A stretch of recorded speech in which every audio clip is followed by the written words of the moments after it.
opstanding van ons Here Jesus Christus.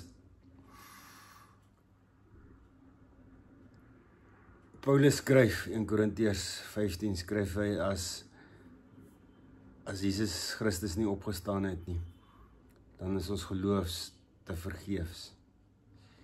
Lukas, soos ons sien het aan die begin van Lukas, hy het ooggetuies gaan raadpleeg en neergeskryf wat hulle gesien het.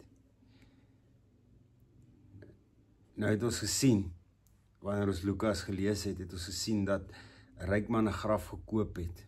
So aan die woorde, daar was 'n adres. Ons het gesien hoe die mense omgekoop was, hierdie Romeinse soldate omgekoop was, om te sê hy is gesteel. Romeinse soldate was doodgemaak as hulle aan die slaap gevang was. En so hulle is omgekoop. Anders sou hulle doodgemaak geword. Die graf, die klip is weggerol.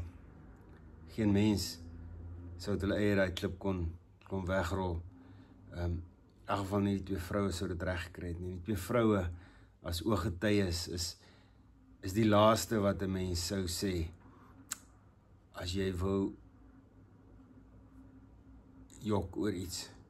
Is die laaste mense wat jy sou gebruik het in daardie tyd om te jok of om 'n storie te vertel.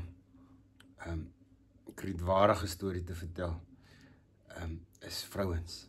Daai tyd is vrouens nie gesien as kredietwaardig nie. Jy moes 'n man bygehad het om in die hof enigstens kredietwaardig gesien te word.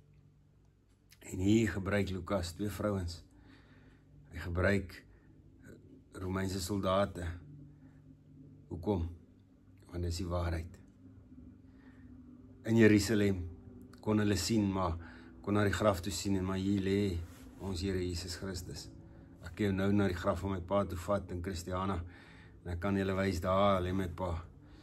Maar as ek in Christiana gaan en ek sê my pa het opgestaan in die dood, hy lewe nie meer nie, of hy lewe, hy is meer dood nie, is dit maklik om verkeerd te bewys.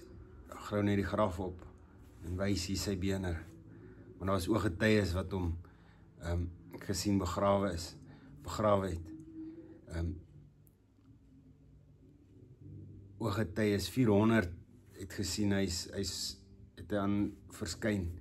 Aan die disippels het hy verskyn. Die disippels wat bykans elkeen gesterf het vir hulle geloof. Lukas self, 'n geleerde man wat hierdie goed neerskryf. Hoekom? Want dit is waar. Hy het opgestaan. Die graf is leeg. Wat beteken dit vir ons? Wat 'n geestelike betekenis het dit vir ons? Geestelike betekenis agter dit is, die dood is oorwin. Daar is nie meer dood nie. Hy is die eerste een wat opgestaan het.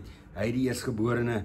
Hy die eerste ene wat die helse smarte gelei het namens ons, en hy die eerste ene wat opgestaan het, en dit beteken, hy is ons volg daarin. So niks en niemand kan dit meer van ons wegvat nie. Wanneer ons sterf, omdat die graf leeg is, wanneer ons sterf, het die dood geword net 'n oop deur tot die ewige lewe. En ons kan getuig, my Messias het gesterf, my Messias het opgestaan. Dood is oorwin. Niks